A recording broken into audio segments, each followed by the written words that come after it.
Tuhan atau sebagai bukan Tuhan? Sebagai manusianya. Ya, saya ulang lagi. Manusia ini sudah itu jangan Bapak ulang-ulang di situ. Lah, manusia ini sebagai Tuhan atau bukan Tuhan?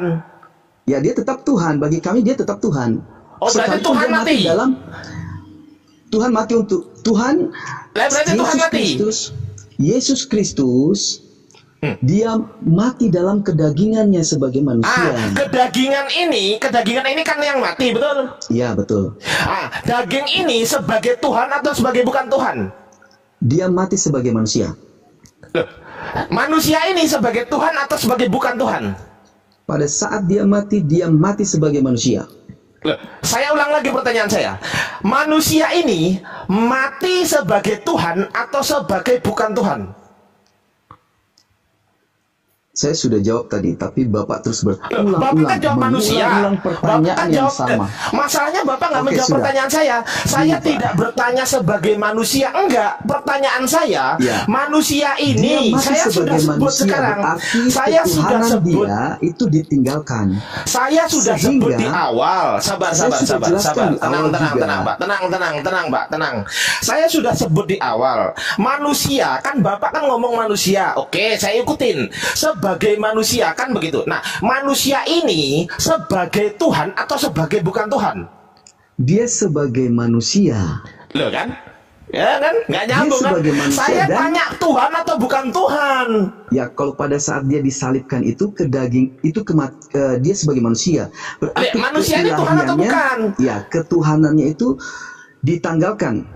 Oke, berarti kesimpulan terakhir. Kesimpulan terakhir, manusia Yesus yang mati di tiang kayu salib itu sebagai Tuhan atau sebagai bukan Tuhan? A, sebagai Tuhan.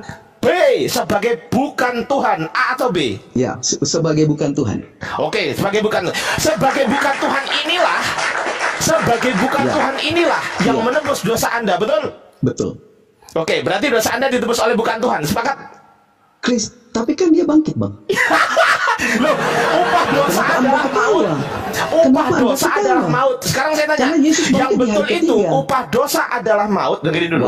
Yang benar itu upah dosa adalah maut atau upah dosa adalah kebangkitan? Yang mana yang benar? Upah dosa ialah maut. Oke, maut itu apa artinya? Mati bukan? Kematian.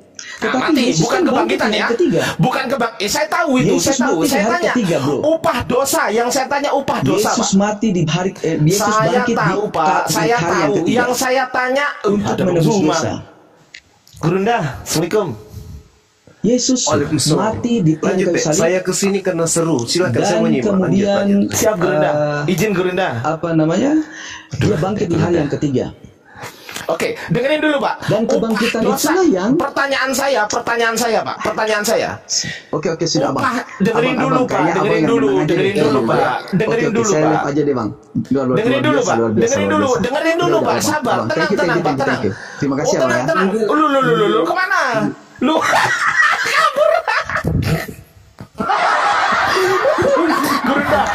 Gurunda, Afan. Host gede Gurunda, host. Simpulkan dulu dong. Kesimpulannya. Dibesarin dulu. Seru kali pun. Oke. Kesimpulannya begini, teman-teman. Mereka mengatakan bahwasanya Yesus mati di tiang kayu salib untuk menebus dosa manusia atau menebus manusia dari dosa.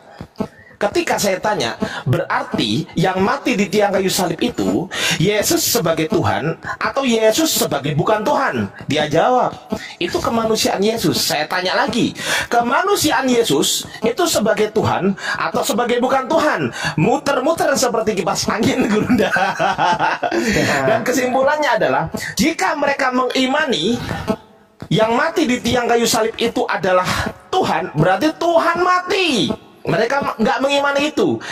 Tapi ketika mereka menjawab yang mati di tiang kayu salib itu adalah bukan Tuhan, kesimpulannya dosa mereka ditebus oleh bukan Tuhan. Segitu Gurunda. Afan Gurunda. Tambah dulu Gurunda.